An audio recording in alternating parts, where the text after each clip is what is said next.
Welcome one and all to another build video. This is my father shot KB Deadeye, which I believe to be the most powerful simulacrum build on this patch. I can clear simulacrums deathless 99% of the time, get 7 rewards regularly, and also level 14 additional skill gems for some extra currency. This build is adapted from Neurotox's original KB Deadeye from Affliction League. Unfortunately, that version of the build is quite nerfed with the change to Vile Pact and subsequently Mouse Office Machination, because Vipack now disables all your non-leech recovery. Neurotox has helped me quite a bit in building this current version, um, and at this point it turned out really well. KB is just unparalleled in its coverage and speed at which it can like kill the monsters in Simulacrum. Um, the issue with the bosses, like the single target, doesn't really exist because most of the time the bosses just get shotgunned during the wave. Sometimes when there's an isolated boss, it does end up looking a bit like this, um, which is a bit ZDPS, but it's also fine. This happens like maybe 1 out of 5 or 6 sims, and most of the time you can also push them into a corner like this, and then they just get melted. Okay, I'm gonna try to talk about the gearing very quickly. I don't want to make a long video. This is my character Kyle Grayscreen, level 100 in Settlers, softcore. You can look at it on PoE Ninja as always. This character is currently worth around 900 divines. You can probably get started around 600-ish. I don't know if I would go below that.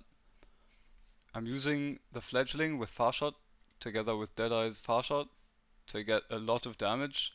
That's what POB says anyway. I'm not sure how much of it applies in, like actually applies in game, but it should be quite good. I also saw Zen M using this in one of his recent videos, and he's a lot more knowledgeable about Sims than I am, so it's probably at least not terrible.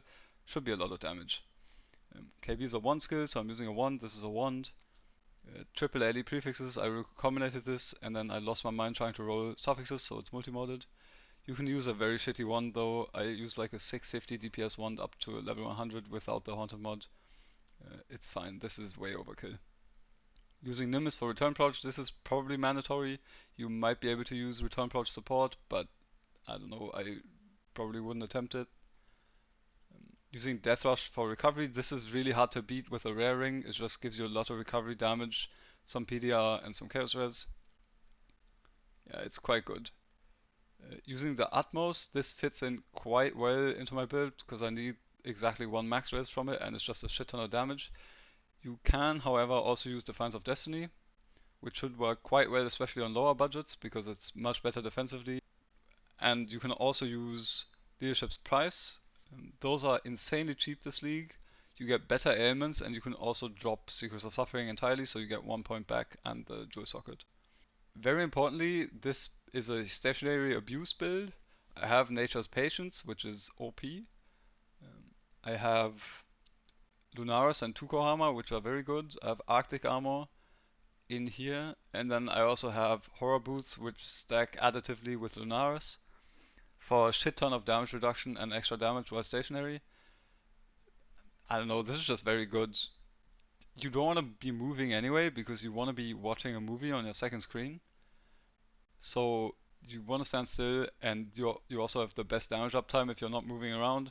So I'm only moving around at the end of waves to like catch stray monsters and finish the waves.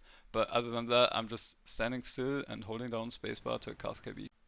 Yeah, the rest of the gear, I don't know, it's not super special. I have a shield that gives a shit ton of tankiness. I get 2 max charge from here, 2 from here, from the chest, 10 from the flasks because I have this little node, which is a nice tech actually. It puts you at 100% flask effect, so everything gets doubled.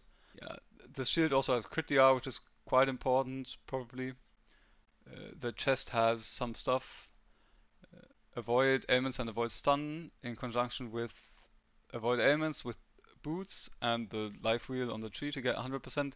This is mandatory in Sims. You need 100% ailment avoid and stun avoid 34 from the chest, 36 from these 3 nodes, and then 3 stun avoid tattoos to get 100% stun avoid.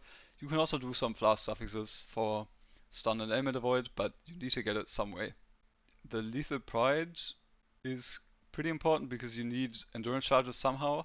This is one of the main issues of Neurotox's version. It lost a lot of PDR because of the removal of some of the Fizz taken as fire stats. So you need to get some PDR back, otherwise you're just gonna get slammed by Omni and Courses and die. So getting endurance charges on kill and also intimidate and some extra life, but the endurance charges is the most important thing on the lethal pride. They shouldn't really ever fall off because you're killing enough monsters, and I'm not using a Mortal Coil. I'm also using these Avatar of the Wilds for FF jewels, which are very strong. This was Neurotox's idea. They they work super nicely. You need to stack up the skill right by inflicting ailments, but it's with Secrets of Suffering, it's very fast. It needs like takes a couple of seconds, and then you press it for 80% extra damage. I just press it when the boss bar shows up, and then most of the time they get insta deleted. Yeah, this is very good. These also aren't super expensive anymore, I think. So that's quite a nice tech. This is the tree in general, which is like a, I don't know, this is pretty much exactly Neurotox's tree, I think. Like a one tree with triple cluster, some stuff, I don't know. It's just like damage and yeah. Um, Triple cluster, one with the accuracy node and then the others with calamitous. Unfortunately, you also can't use the leech clusters anymore because I don't have overleech without Mausottles, which is a bit sad, but this works fine. The leech mastery is quite important for instant leech, obviously. When there's like isolated bosses, you need instant leech and Elgo to stay alive, and then most of the other time you get life gain on kill from this and the death rush to just stay topped off. Also using this recoup wheel, which gives some life gain on hit and the recoup. This made a big difference. This is 24 recoup, and then I have 6 on both of these jewels, so 36 in total. Progenesis decoups you for 26% with this node, so you want to counteract that to some extent at least. These nodes are just very efficient, I felt like. They made the build feel a lot more tanky. Yeah, other than that, the gear's not really special. Some like generic stuff, the horror mode, like I said, life suppress, damage wherever you can. I have one Abyss Jewel with blind. This is quite important, otherwise you need to use a blind tattoo. But blind is also very good for evade chance and to cap your accuracy. Super efficient. But yeah, I think that's mostly it. Very good build, very comfortable to do sims on. Thank you very much for watching.